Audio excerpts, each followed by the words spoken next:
السلام علیکم ورحمۃ اللہ وبرکاتہ۔ عزیز طلباء و طالبات، آپ سب کا خوش آمدید ہے ہماری یوٹیوب چینل جے کے بوس فاؤنڈیشن کلاسز میں۔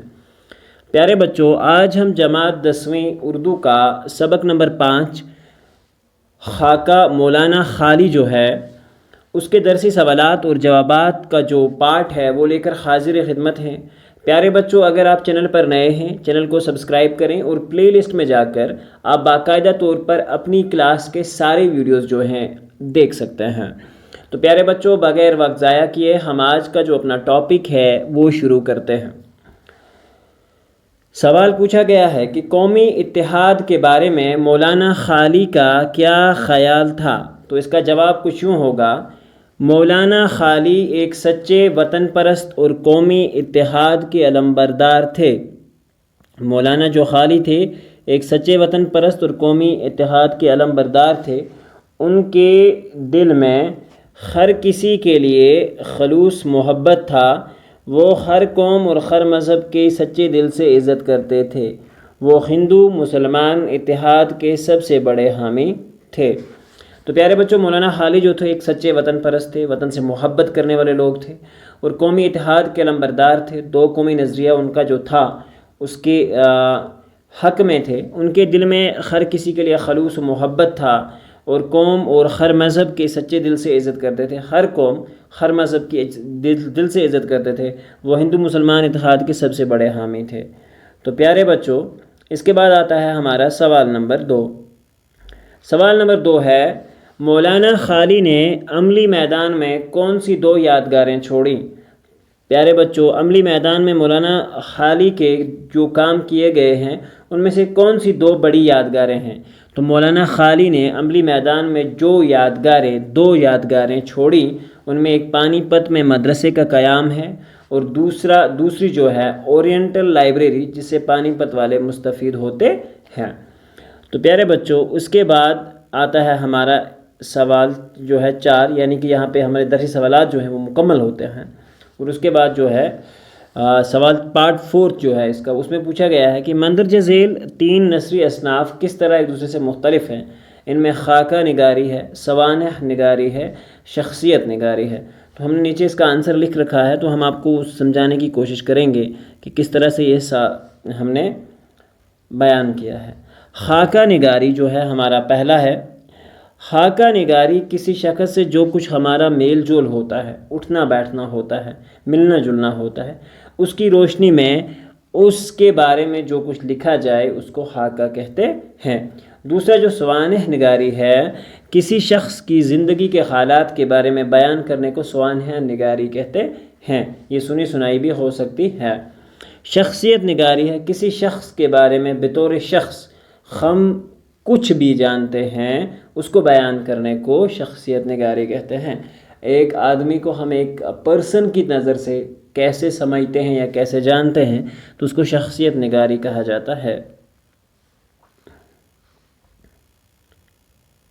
سوال نمبر 5: مندرجہ ذیل بیانات کے ثبوت کے طور پر سبق میں سے ایک واقعہ تلاش کر کے لکھیے۔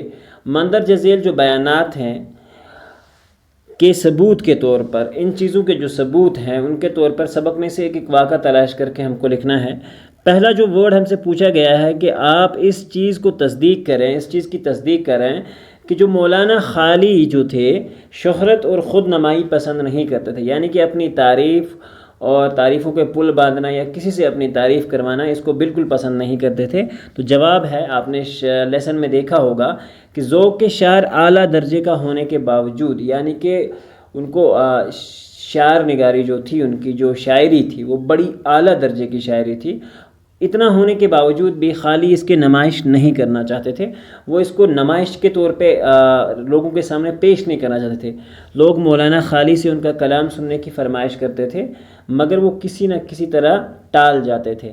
مولانا خالی سے لوگ کہتے تھے کہ آپ اپنا کلام سنائیں، اٹھیں، ٹھیک ہے، لیکن وہ ہمیشہ کہتے تھے کہ نہیں، اور عام طور پر یہ بہانہ کرتے تھے کہ ان کا حافظہ کمزور ہے، یعنی کہ ان کو زبانی بہت ساری چیزیں یاد نہیں رہتے۔ یہ بہانہ وہ اس لیے کرتے تھے کیونکہ انہیں خود نمائی پسند نہیں تھی، اور یہ بات کا ثبوت ہے کہ انہیں خود نمائی پسند نہیں تھی۔ دوسرا، مولانا خالی زبردست مہمان نواز تھے. جو مولانا خیالی ہو گیا ہے یہاں پہ، لیکن یہ خالی ہے یہاں پہ، آپ دیکھ سکتے ہیں. یہ ٹائپنگ کے دوران چھوٹی چھوٹی غلطیاں جو ہیں وہ ہو جاتی ہیں. جواب: مولوی انوار احمد ایک بار پانی پت میں خالی سے ملنے گئے. سردیوں کا موسم تھا. مولوی صاحب خالی کے مکان پر پہنچے. خالی نے انہیں محبت اور خلوص کے ساتھ اپنے قریب بٹھایا اور پیار سے انہیں کھانا کھلایا. مولوی انوار احمد کہتے ہیں کہ آدھی رات کو مجھے ایسا محسوس ہوا کہ جیسے کوئی میری تو مولوی انوار احمد کہتے ہیں کہ آدھی رات کو مجھے ایسا فیل ہوا کہ جیسے کوئی میری رضائی کو آہستہ آہستہ چھو رہا ہے. میں نے چونک کر پوچھا کہ کون ہے؟ خالی نے کہا میں ہوں. آج سردی زیادہ ہے. میں نے سوچا کہ کہیں آپ کو سردی نہ لگے، اس لیے کمبل اوڑھا رہا تھا. چنانچہ یہ واقعہ خالی کے مہمان نواز ہونے کا ثبوت پیش کرتا ہے. مولوی انوار جب ان کے گھر گئے تو رات کے وقت کیا تھا کہ سردی کا عالم تھا، اور انہوں نے دیکھا کہ رات کے کسی پہر میں جیسے ان کو فیل ہوا کہ ان کے کمبل کو کوئی چھو رہا ہے، تو انہوں نے دیکھا کہ مولانا خالی ان کو رات کے وقت ایک کمبل اڑا رہے تھے. اور یہ اس بات کا ثبوت ہے کہ مولانا خالی ایک زبردست مہمان نواز تھے، کہ وہ مہمان کا کتنا زبردست خیال جو ہے وہ رکھتے تھے. اس کا جو پارٹ نمبر 3 ہے وہ کچھ یوں ہے: مولانا خالی بعض اوقات چھوٹوں کا بھی ادب کرتے تھے. یعنی کہ جو چھوٹے لوگ ہوتے تھے مولانا خالی ان کا بھی ادب کرتے تھے. جواب: ایک بار اس بات کا ہم واقعہ جو ہے وہ لیسن سے آپ کو بیان کر رہے ہیں کہ ایک بار مولوی عبدالحق اور مولوی حمید الدین جب ان سے ملنے گئے تو خالی ان کی تعظیم میں کھڑے ہو گئے. مولوی حمید الدین نے کہا کہ آپ ہماری اس قدر عزت کر کے ہمیں شرمندہ کر رہے ہیں، کیونکہ وہ اس ٹائم کے بڑے مولانا تھے. خالی نے جواب دیا کہ آپ کی عزت نہ کروں تو اور کس کی عزت کروں؟ آپ ہی تو آئندہ قوم کے رہبر ہیں. آپ ہی تو وہ لوگ ہیں جو آئندہ آنے والی جو قوم ہے اس کے رہبر ہیں. ٹھیک ہے. اس کے بعد پارٹ نمبر 5 جو ہے اس لیسن کا سوال: مصنف کا حوالہ دے کر سیاق و سباق کے ساتھ درج ذیل اقتباس کا ماحصل لکھیے. تو پیارے بچوں، سوال پوچھا گیا ہے کہ مصنف کا حوالہ دے کر سیاق و سباق کے ساتھ کہ یہ سبق کس نے لکھا ہے. آپ یہ جو اقتباس ہے اس کا آسان ترجمہ جو ہے ہمارے سامنے بیان کریں. تو پیارے بچوں، یہ اقتباس جو ہے مولوی عبدالحق کے لکھے خاک خالی سے لیا گیا ہے.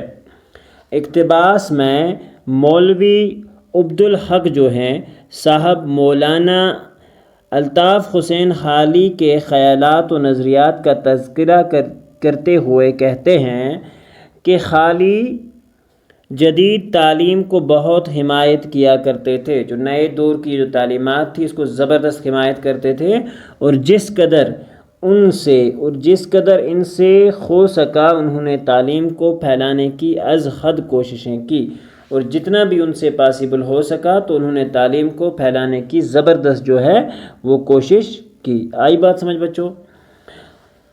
لیکن ان کی عمر کے آخری حصے میں جب وہ کالج کے طلباء کو دیکھتے تو ان سے کسی حد تک مایوس ہوتے. لیکن کہتے ہیں کہ جب وہ اپنی عمر کے آخری حصے میں تھے اور کالج کے طلباء کو دیکھتے جو ماڈرنائزیشن کے ایفیکٹ کے اثر میں آ چکے ہوتے ہیں، تو مولوی صاحب لکھتے ہیں کہ بے حد مایوس ہو جاتے وہ ان سے. ان کے حال دیکھ کر، ان کا طریقہ دیکھ کر بڑا زبردست یہ ہوتے، ان کو تکلیف پہنچتی، دکھ پہنچتا.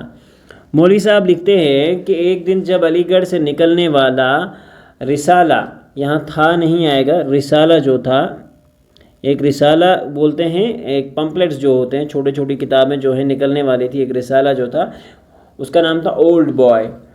تو انہوں نے پڑھا تو افسوس کے ساتھ کہنے لگے کہ اس میں سوائے مسخرے پن کے، یعنی کہ فنیت کے اعتبار سے اگر ہم کہیں، اس کے بغیر کچھ نہیں ہے. مسخرہ پن ہوتا ہے بیوقوفانہ کلام کرنا، جسے ہم کہیں گے مسخرہ پن.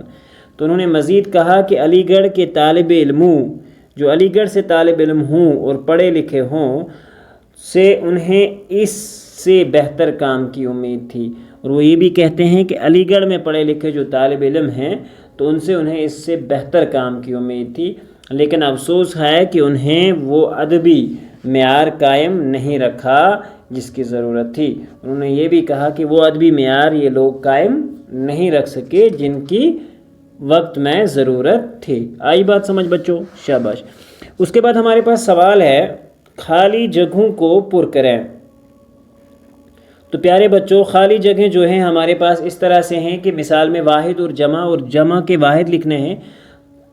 تو واحد جمع سے مراد ایک واحد کسی ایک فرد، ایک چیز یا ایک جگہ کے لیے استعمال ہو جاتا ہے، اور جمع جو ہے بہت ساری چیزوں کے لیے استعمال کیا جاتا ہے۔ تو پیارے بچوں قلم کی جمع جو ہے وہ کل میں آتا ہے، بات کی جمع جو ہے وہ باتیں آتا ہے، رات کی جمع راتیں۔ یہاں پہ جو راتی ہو گیا ہے یہ غلط ہے، یہاں پہ یہ والا جو ہے تو یہ ر الف رات تے یہ نون گنا راتیں، اس طرح سے آپ باقاعدہ طور پر اس چیز کو جو ہے وہ لکھ سکتے ہیں، راتیں۔ نظم نظمیں، وقت جو ہے اس کی جمع آئے گی اوقات، سبب کا اسباب اور فلک کا افلاک۔ آئی بات سمجھ بچوں؟ شاباش۔ اب ہم جو اگلا سوال ہے وہ کچھ یوں ہے، مندرجہ ذیل الفاظ کو اس طرح جملوں میں استعمال کریں تاکہ ان کی تذکیر و تانیث جو ہے وہ واضح ہو جائے۔ پیارے بچوں ہمارے پاس جو الفاظ ہیں وہ کچھ یوں ہیں، دہی، مالا، برف، چاند، آبشار اور دل۔ تو پیارے بچوں ہم آگے بڑھتے ہوئے یہ کہتے ہیں، اس کا جواب جو ہم نے کچھ اس طرح سے تحریر کرا ہے کہ الفاظ بیچ میں جملہ ہے اور تذکیر و تانیث کے حساب سے ہمیں پتہ چلتا ہے کہ یہ جملہ جو ہے مذکر ہے یا مونث ہے۔ دہی زام الدود جسے ہم کہیں گے، دودھ کو کہتے ہیں، دہی کھٹا ہے، دہی کھٹا ہے، مذکر کی طرح استعمال کیا ہے۔ مالا جو ہے، میں نے مالا پہنی ہے، تو یہ مونث کہلائے گا۔ برف گر رہی ہے، تو یہ جو ہے مونث ہے۔ آبشار، یہ آبشار بڑی ہے، یعنی کہ یہ آبشار بڑی ہے تو یہ بھی مونث ہی کہلائے گا۔ دل، کسی کا دل مت توڑو، ڈیش ڈیش جو ہے اس کے بعد یہ جو سینٹنس ہے یہ مذکر ہے، پہلے لفظ ہے پھر اس کے اوپر ایک جملہ بنایا گیا ہے اور پھر جملے کو بتایا گیا ہے کہ یہ جملہ جو ہے مذکر ہے یا مونث ہے۔ تو پیارے بچوں اگر آپ اس چیز کو سمجھنا چاہیں تو دیکھو، جیسے دہی کھٹا ہے تو دہی کھٹی ہے، ایسا اگر ہم کہتے تو یہ مونث ہو جاتا، لیکن جملے کے اعتبار سے یہ صحیح نہیں ہوتا۔ تو جس میں ہم ان چیزوں کا استعمال کرتے ہیں، ویسے بھی یہ گرامر کے پورشن میں الگ سے آئے گا، تو یہاں ہم وقت برباد نہیں کرتے۔ آپ کو میں سمپل بتا رہا ہوں کہ آپ کی جو درسی سوالات کے جوابات اور سوالات ہیں ان کا معنی اور جواب آپ کچھ اس طرح سے تحریر کر سکتے ہیں۔ اس کے بعد اگلا سوال ہے، مندرجہ ذیل جملوں سے مرکب اشاری تلاش کریں۔ مرکب اشاری تلاش کریں۔ پیارے بچوں ہمارے پاس مرکب اشاری جو ہوتا ہے، میں آپ کو ایک ایگزامپل سے سمجھانے کی کوشش کروں گا۔ مثلا میں ایک ایگزامپل آپ کے سامنے کہتا ہوں، یہ کتاب، وہ قلم۔ اگر اس میں ہم بات کریں یہ اور وہ جو ہے یہ اس میں اشارہ ہیں، جبکہ کتاب اور قلم جو ہے یہ مشار علیہ ہیں۔ تو مشار علیہ سے مراد وہ چیز جس کی طرف اشارہ کیا جائے، اور اس میں اشارہ سے مراد وہ اسم ہے جو کسی طرح سے کسی کی طرف اشارہ کرنے کے لیے بولا جائے۔ آئی بات سمجھ بچوں؟ وہ کتاب بہت دلچسپ ہے، یہ لڑکا۔ اب دیکھو یہاں پہ اس کا ہم نے جواب لکھا ہوا ہے نیچے، مرکب اشاری میں آئے گا وہ کتاب، جب ہم کسی کی طرف اشارہ کر کے کہتے ہیں یہ لڑکا، دوسرے سینٹینس میں ہے یہ لڑکا، تیسرے میں یہ قلم اور وہ پینسل، کیونکہ سینٹینس ہے ہمارے پاس یہ قلم اور وہ پینسل، تو اشارے میں یہ قلم کی طرف اشارہ ہے اور دوسری جگہ پہ پینسل کی طرف اشارہ ہے، تو ہم اسے کہیں گے کہ یہ مرکب اشاری کہلاتے ہیں۔ سوال نمبر 7، مثال دیکھ کر خالی جگہیں پر کریں۔ آپ مثال دیکھیں اور جو خالی جگہیں ہیں انہیں پر کریں۔ مذکر جو ہوتا ہے، مذکر مونث کے اعتبار سے ہمیں یہ خالی جگہ ہیں، تو میں نے یہاں سیدھا اس کا آنسر لکھا ہوا ہے، آپ اپنی بک پہ باقاعدہ طور پر جا کر اس کے آنسرز جو ہیں وہ مارک کر سکتے ہیں۔ ٹھاکر لکھا ہوا ہے، لفظ ہے وہاں، تو ٹھاکر کا جو اپوزٹ آتا ہے جسے ہم کہیں گے مونث آتی ہے تو وہ ٹھکرائن ہوتی ہے۔ کھتری، کھترائن، نائی، نائن، حلوائی، حلوائن، کسائی، کسائن، فرنگی، انگریز کو کہتے ہیں فرنگن جو ہے انگریزنی، ہم ایسا بھی لکھ سکتے ہیں. کسائی جو ہے کسائن، کسائی ہوتا ہے گوشت کاٹنے والے کو. حلوائی دکان والے کو ہم کہہ سکتے ہیں، یا حلوائی بیچنے والے کو کہہ سکتے ہیں. نائی تو پتہ ہی ہے آپ سب لوگوں کو. تو یہ جو الفاظ ہیں ان کا جو مذکر اور مؤنث مکمل ہوتا ہے یہاں پر. اس کے بعد ہے سوال نمبر 8، مثال دے کر متضاد لکھیے. ضد اپوزٹ الفاظ ہمیں لکھنے ہیں. قریب نزدیک کو کہتے ہیں، اور دور اس کا اپوزٹ آئے گا. باہر کا اپوزٹ جو ہے وہ اندر آئے گا. اوپر کا اپوزٹ جو ہے وہ نیچے آئے گا. اور اس کے بعد دن کا جو اپوزٹ ہوتا ہے وہ رات ہے. وسیع کھلے جگہ کو کہتے ہیں تنگ، جہاں جگہ بہت کم ہو. پہلا یعنی کہ فرسٹ ون، اور آخری جو ہوتا ہے وہ لاسٹ ون ہوتا ہے. نرم جو سافٹ ہو، اور سخت جو بڑا ہارڈ ہو. اعلیٰ اونچا مقام رکھنے والا، اور ادنا چھوٹا مقام رکھنے والا. تو پیارے بچوں یہاں پہ ہمارے درسی سوالات جو ہیں وہ مکمل ہوتے ہیں. امید کرتے ہیں کہ ہماری جو کوشش ہے وہ آپ کو پسند آ رہی ہوگی. پھر بھی اگر آپ کو کوئی پرابلم دکھتی ہے تو please do write to us in the comment box. ہم آپ کی کمنٹس کا ہمیشہ تہہ دل سے خوش آمدید کرتے ہیں کہ آپ جب بھی ہماری کمنٹ کریں، کوئی بھی کمنٹ میں ہمیں کہیں تو ہمیں اس سے حوصلہ افزائی ہوتی ہے. ہم تھوڑے سے موٹیویٹ ہو جاتے ہیں کہ آپ لوگ ہمارا سہارا ہو. You are the reason behind this all. تو پیارے بچوں اس مشکل وقت میں زیادہ لوگوں تک پہنچنا ہی ہماری پہلی ترجیح رہے گی. تو آپ سے گزارش کی جاتی ہے کہ اگر آپ ویڈیو پہلی بار دیکھ رہے ہیں تو پلیز اپنے دوستوں میں سے ضرور شیئر کریں، تاکہ وہ بھی جو ہے اس سبق سے مستفید ہوں.